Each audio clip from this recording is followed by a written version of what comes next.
right, this has been a tough couple of days. How many people were like toggling through a lot of really tough emotions? Anger, sadness, frustration, irritation. How many people have just kind of had it this week? All right, well, I'm going to propose we all just yell for a moment on the count of three. 1, 2, 3.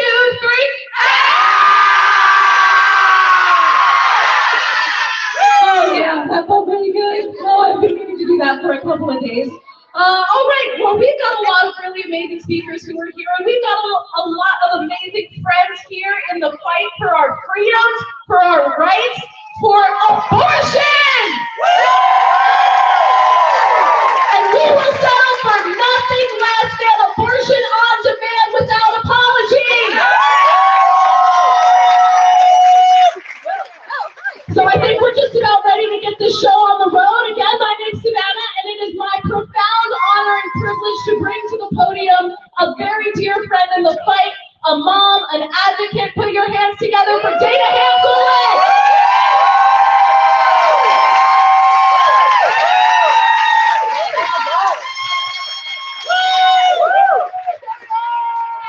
Yes, Dana! Good evening, everybody.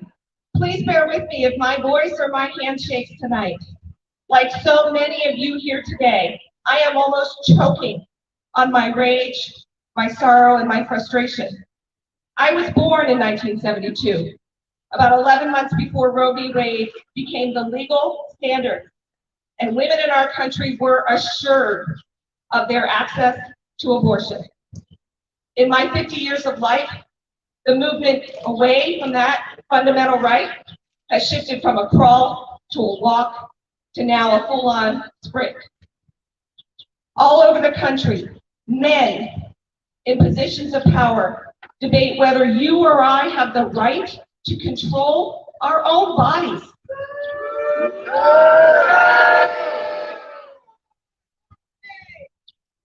Sitting stunned and grim watching the news this week, I was forcefully reminded of an image we saw several years ago of a room full of gray-haired men debating maternity coverage. This is the reality of our governance, though. In many parts of Lancaster County, you don't have a single woman representing you in legislative government. Not on your councils, your township boards, in the state house, the state senate, Congress or Senate, in the state house where I am hoping to represent some of you in the coming years.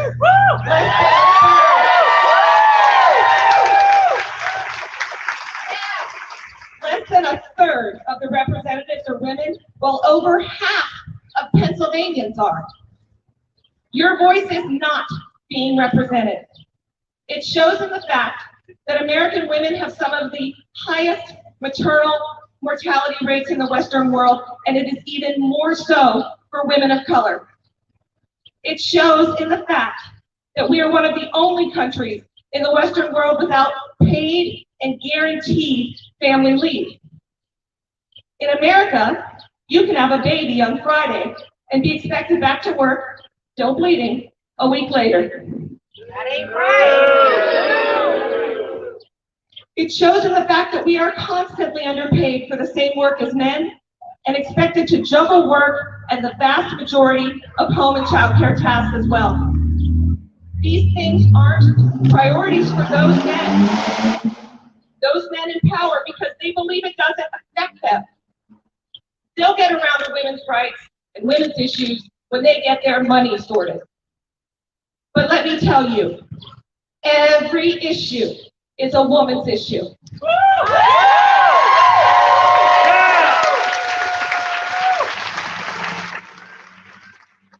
Healthcare, childcare, elder care, the minimum wage, the environment, and climate change, housing, all of it. Where there is lack, it disproportionately affects women. The system is designed this way because this system was by and large designed by those same men. And if you were out there thinking, well, I'll never need an abortion, why do I care? If you read this leaked opinion, you would see this is not the finish line for these extremists. It is the starting gun. We stop this assault here, or we see it move on to birth control access. We see it move on to marriage equality. Abortion access is not the only thing these extremists want to see moved back to the 1950s. And let me tell you something about the patriarchy that I think some women might need to hear. You might throw your lot in with one of these men because you see them as powerful. And you think, yes, their power will protect me. It will provide for me. It will do the things that I need done. But what you will eventually discover is that the patriarchy doesn't need you. It doesn't want you. And the minute you become inconvenient, or too noisy, or too much of a burden on progress, it will run you right over.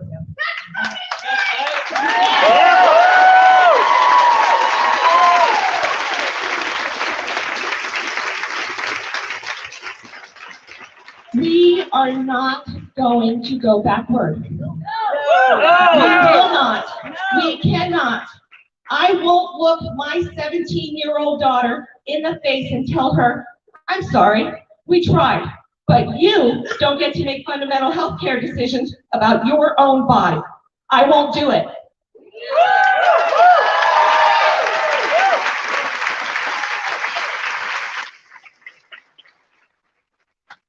Pennsylvania is at risk for becoming Texas or Oklahoma. It's at risk for becoming something worse, something out of the darkest dystopian fiction. Now, my opponent recently called himself the best candidate for women, but let me tell you, the best person to represent women is a woman.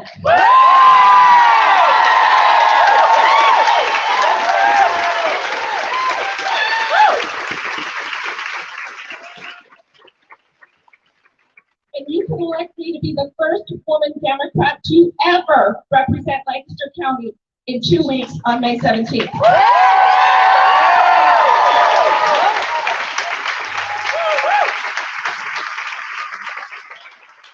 I am tired of rooms full of men deciding what I can and cannot do with my body and my life. Yes. And if you are too, let's fight together and keep Pennsylvania out of the dark ages.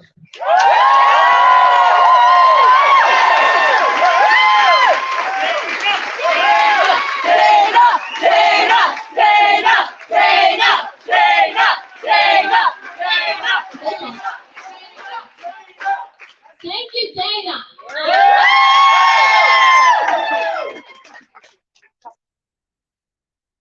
Okay, really quick, if you are on the street, I want you guys to try to move up a little bit more. Folks on the steps, take 1 or 2 steps off. You want to stay off the street? You're gonna take my eyes. I'm so sorry. Drink water bottles. Okay, that looks a lot better. My name is Susie. I'm here with Lancaster Stands Up. Thank you so much for coming out tonight.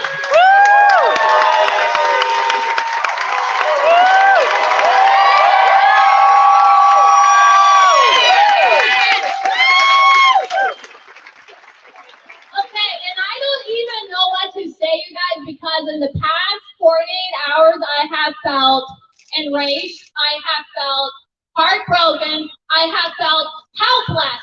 But you know what I don't feel right now? I don't feel any of those. I feel resolved.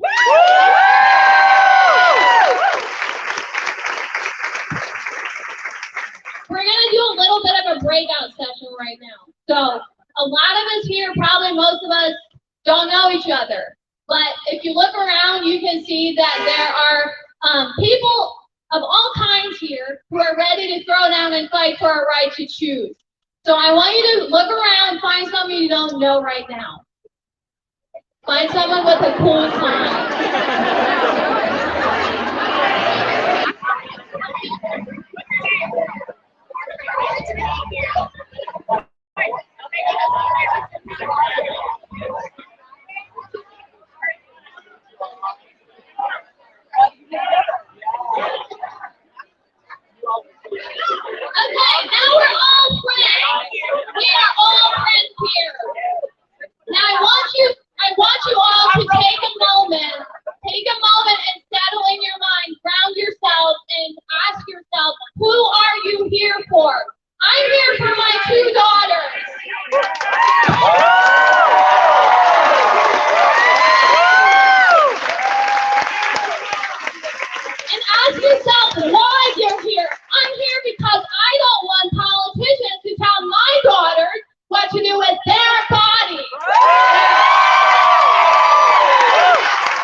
So find your new friends, tell them why you're here, and tell them who you're here for.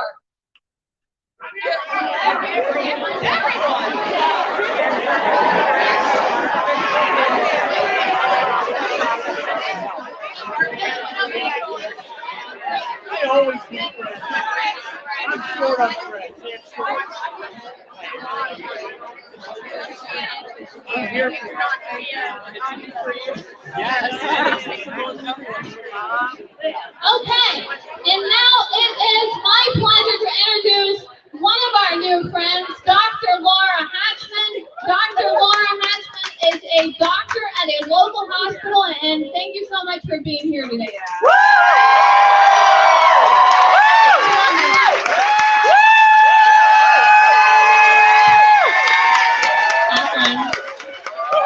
I see some familiar faces, and I'm excited to make some more friends today. So my name is Laura. I'm a local family doctor, and I take care of women and pregnant persons in the city. I have been asked to speak tonight to offer my perspective as a physician about the implications of this potential Supreme Court decision. A large part of my job is ensuring that women have access to the reproductive care of their choosing.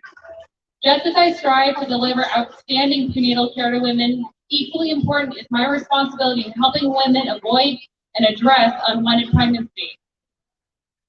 Most every trained physician agrees that women's health care requires access to safe and legal abortion services.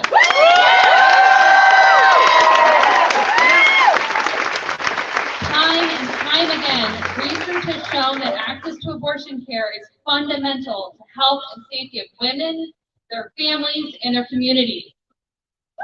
There are some people who falsely claim that abortion harms women medically. Nothing could be further from the truth. Terminating a pregnancy is as safe as a routine colonoscopy, and it's safer than getting your tonsils out, and it's safer than getting your wisdom teeth out.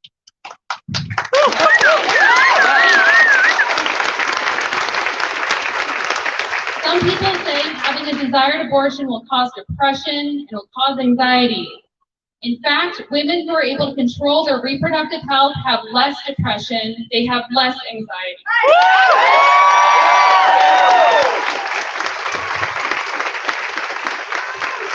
Forcing women to carry out an unwanted pregnancy leads to a decrease in financial security, a decrease in safety at home, and it overall will increase that woman's chance of morbidity and mortality over her lifetime.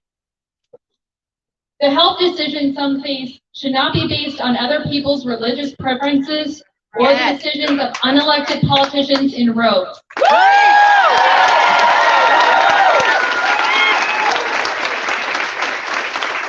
They must be based on a trusted relationship with their doctor. We have a moral and an ethical obligation to serve our patients and to respect their autonomy over their bodies and their ability to create the family of their choosing.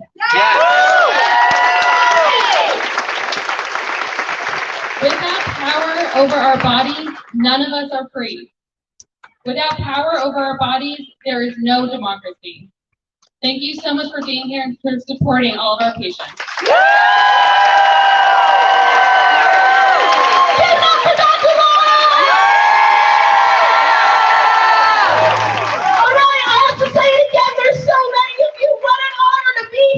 With black friends and brown friends and working class friends and lady friends and man friends and trans friends and straight friends and gay friends. Right to freedom! And there's so many of you here, you gotta get out of the street, so come back up the stairs as much as you can. We're really nice. Come up, if you're on the stair, come up the stair. If you're on the sidewalk, find the stair. We're all buds here, fighting for our rights and freedoms. Thank you all again so much for being here. We're going to keep this show on the road. It is my honor to introduce a very, very, very dear friend in the fight. Next, we met on a little campaign. Some of you may remember, Jess came for Congress. And before I bring her up, we're going to do a real quick chant that we learned together at the Jess campaign, and I'm going to teach it to you real fast. I'm going to say abortions are for, and you guys are going to say All of us. Got it? Abortions. Abortions are for. Abortions are for. Abortions are for. Hell yeah! All right, so I am now very, very honored to bring up one of the ladies from the Badass Women, one of the co-sponsors of this event. Put your hands together for Meg McFarland.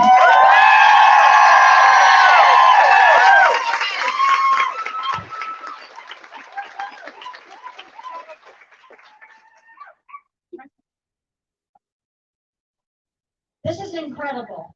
And Dana said a lot of things that I could say about road.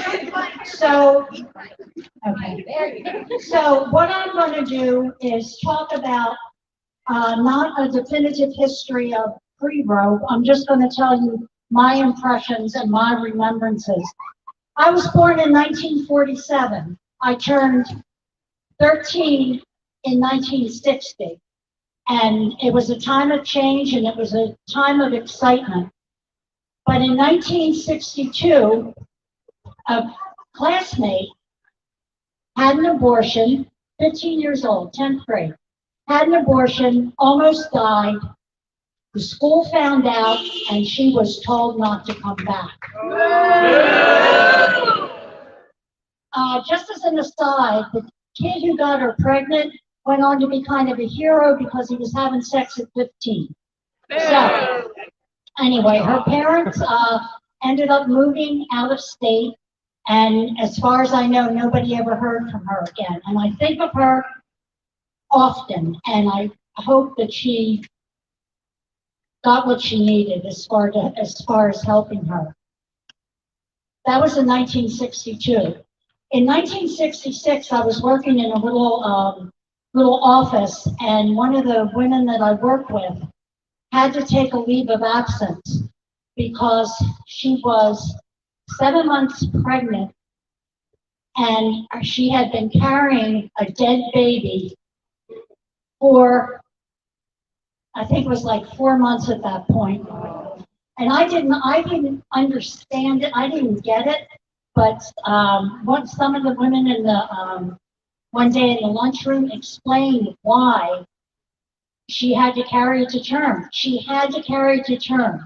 So at 3 months or 4 months, she knew her baby was dead, and she had to carry it to term because they would not take it from her. I can't even imagine what that would do to somebody. In 1967,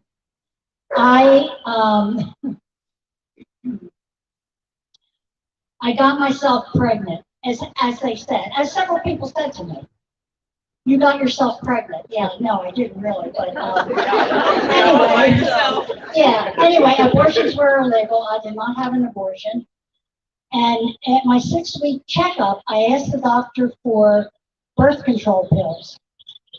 I was able to get birth control pills. Now, I was 20 years old. I had not lived with my parents since I was 17. I had a job. I was not dependent on my parents for money or anything. I had to get my parents' permission to get birth control at 20 years old. And the only reason that I was able to get it, because I wasn't married, was because they didn't want me to, bring somebody else into the world. Bring another one is what the doctor said. Okay, we don't want you to bring another one. That was 1967. In 1970, my best friend and her boyfriend went to Planned Parenthood and asked for birth control. And they were told they would have to get married. That she was a single woman, they weren't. This was Planned Parenthood. Now these are very, it's kind of a snapshot of the things that were going on at that time, pre-Roe. And I have to say, I could tell you 100 more stories like that, maybe 1,000 more stories like that. I'm sure other people could do the same thing.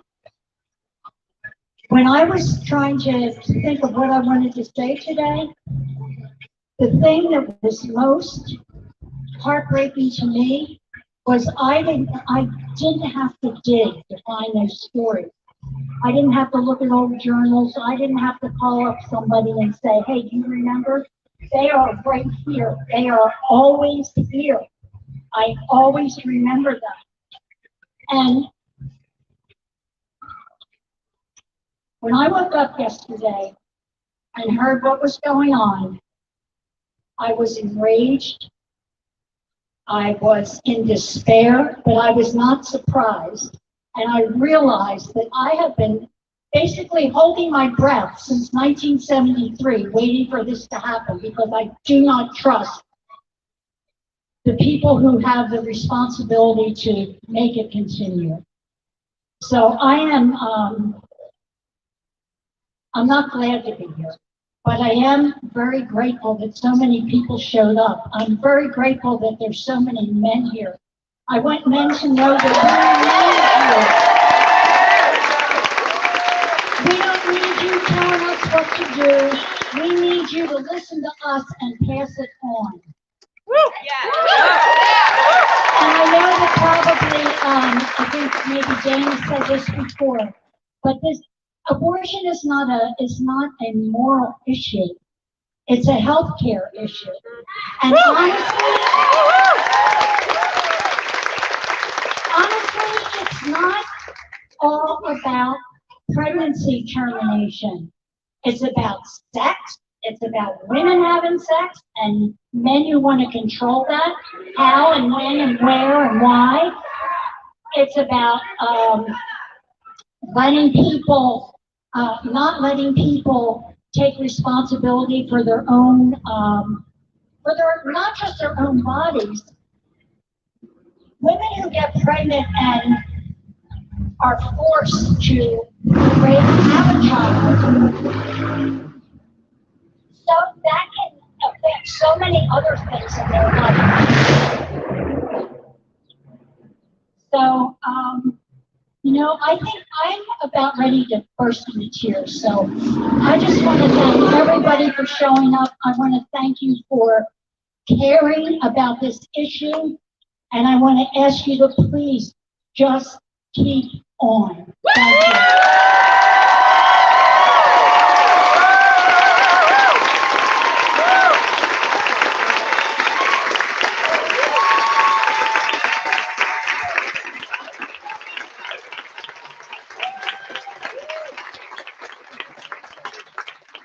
Those guys made my friend Meg cry. That's not good. We're gonna do one more chant, and then Susie's coming back, and it goes a little something like this.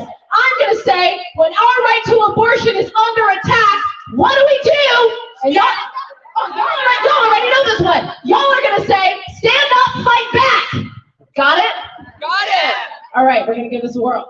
When our right to abortion is under attack, what do we do? Stand up, fight back. What do we do? Stand up, fight back. What do we do? Stand up, fight back. Oh, that's right. Give yourselves a round of applause.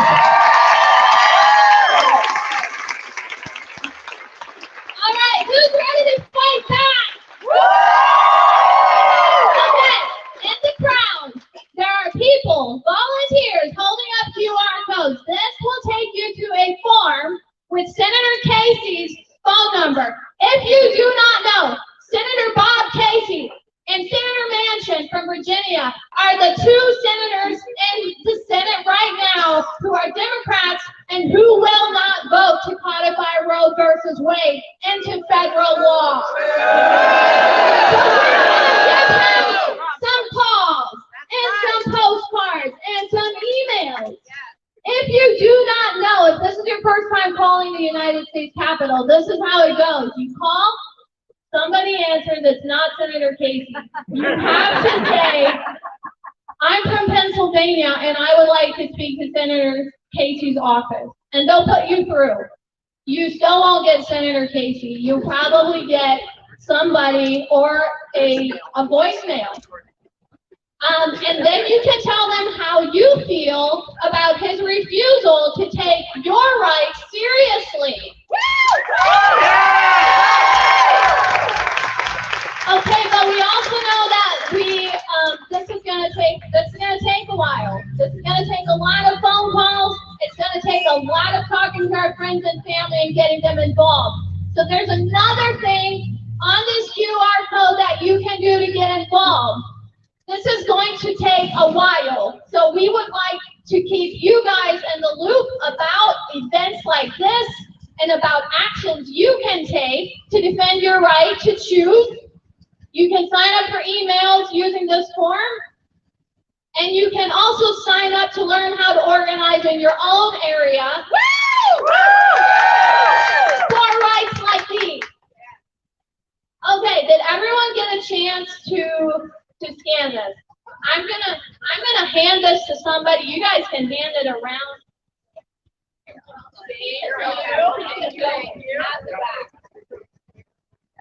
Okay, and now I'm going to introduce another one of our guest speakers.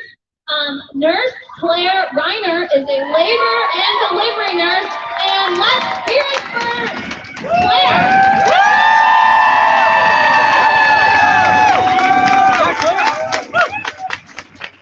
Thanks for coming out today.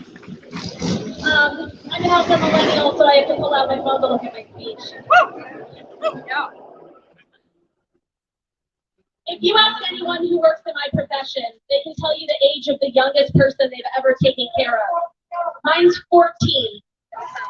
But I know people who have taken care of 12-year-olds. I'm here because we must make sure that people like them have options. I'm here for the people with complex medical issues that could make pregnancy life-threatening. I'm here for people with no partner and no support. I'm here for people who don't know how they could possibly feed and clothe another kid. But I'm also here for the people who don't want to have a baby, and that's enough.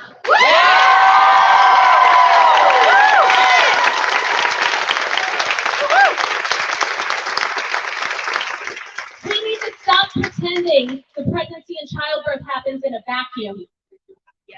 That every child born is a child fed, a child loved, a child cared for.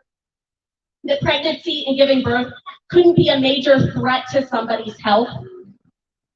When I gave birth to my first child after a perfect low-risk pregnancy, I required 2 major surgeries, 8 units of blood and plasma, and a week in the hospital.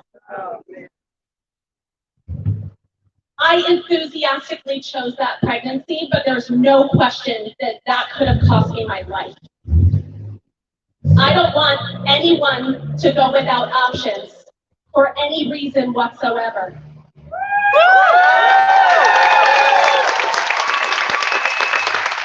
We have to protect people's right to choose when and if they have children, to opt out of not just parenting, but the physical act and caring of a pregnancy and giving birth. Yes. We must protect their right to make these decisions with medical professionals. Yes. I'm asking everybody to scan that QR code, contact Senator Casey, and implore him to take a stand for our choices. And please keep showing up. For each other, for me, for the 12-year-olds, for your friends who don't want to have babies right now. Thank you.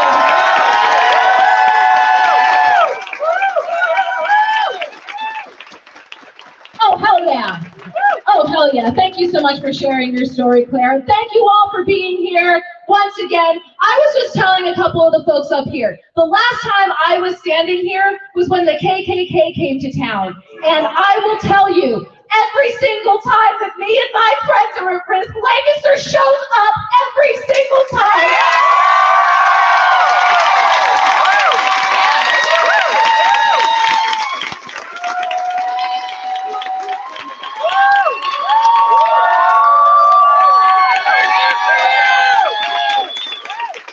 Thank you guys for showing up again, because me and my friends are at risk.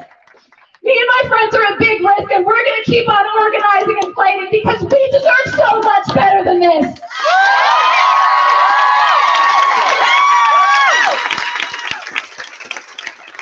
It is my very, very profound honor to bring up someone that I have been in this fight with for 5 long damn years, and I hope to be in this fight with hopefully not much sooner. I hope we win really soon. We need these rights and these freedoms.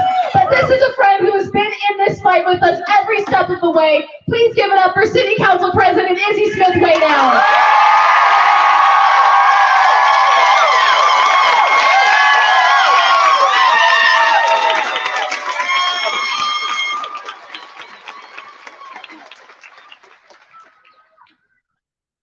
Thank you so much for allowing me a moment to take up space here. I'm going to try to be brief. I really want to accomplish 3 things.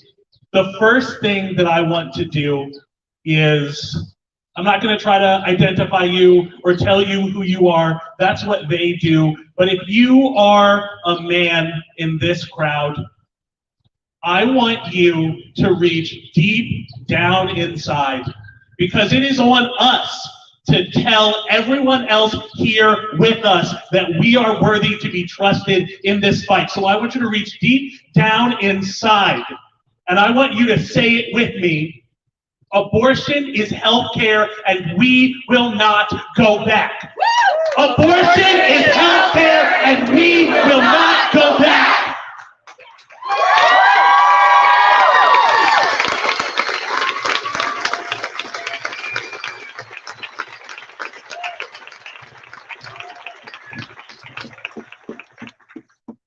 Secondly, I want to establish something really quick. They talk about this a lot in terms of God, religion, religious freedom. I am an 8th generation Catholic. My family has been Catholic since slavery. And let me say it to you in no uncertain terms. Abortion bans are an infringement on the religious freedom of millions of Muslims, millions of Jews, and millions of Christians, even Catholics, who believe that personhood is indivisible. And a person cannot be separated from their autonomy at the whims of the state.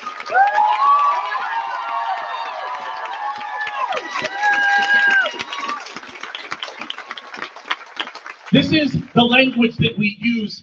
Catholics talk a lot about the seamless garment of Christ. The person cannot be divided. Our whole faith, in fact, is based on the fact that the state murdered our Savior for telling the truth. And so now it is incumbent on men, and it is incumbent on people of faith to stand up and say no. And as another man and another Catholic, Senator Casey, where the hell are you?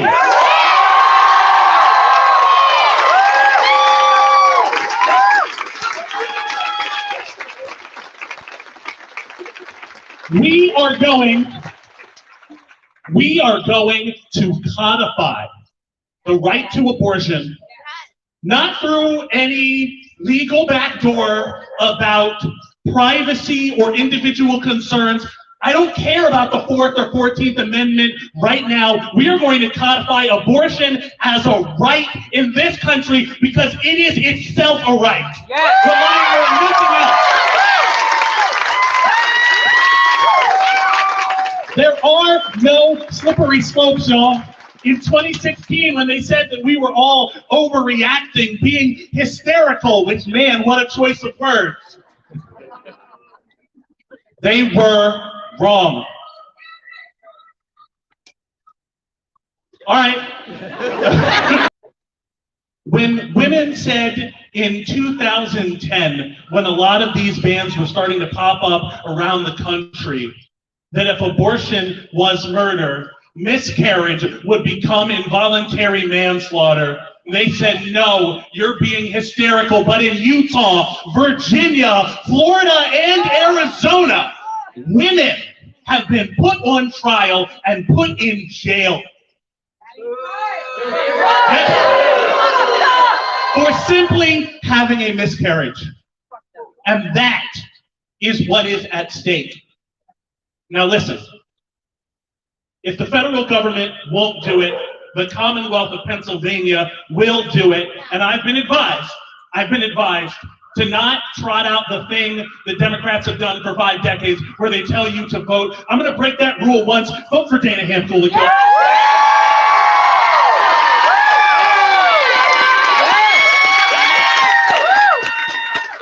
But Pennsylvania will not codify the right to abortion because you voted for Dana Ham-Kulik, though you should anyway.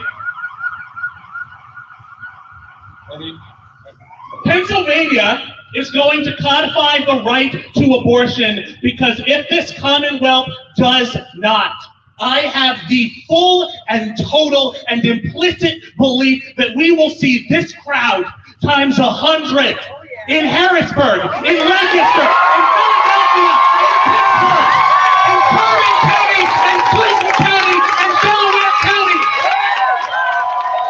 Here's the thing, and I've been saying this for months. Someone has our shit, and usually when I'm talking about that, I'm talking about property taxes and affordable housing, y'all. But they have our rights. Let's organize and go get them back. Thank you.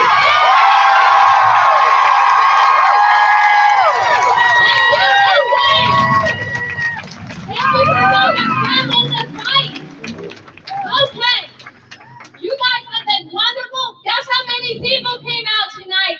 800 of you!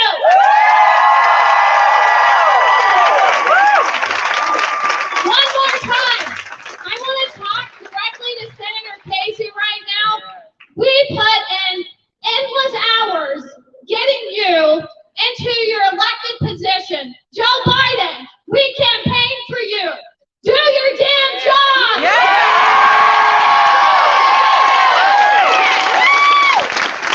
The QR codes are still floating around. There should be about 5 copies. If you have one, pass it along to your neighbor. Take some time to call Senator Casey. And I'm going to close now. I want you all to remember, everyone who's out here today, remember who you talked to, remember who you met. And remember that they are your friends in this fight. Because we are not going back. Thank you all and have a great night. We can do one more chant. Whose bodies? Our bodies. Whose joint? Our joint. Whose body? Our body. Whose joint? Our joint. Whose body? Our body. Whose joint? Our joint. Take it with you guys.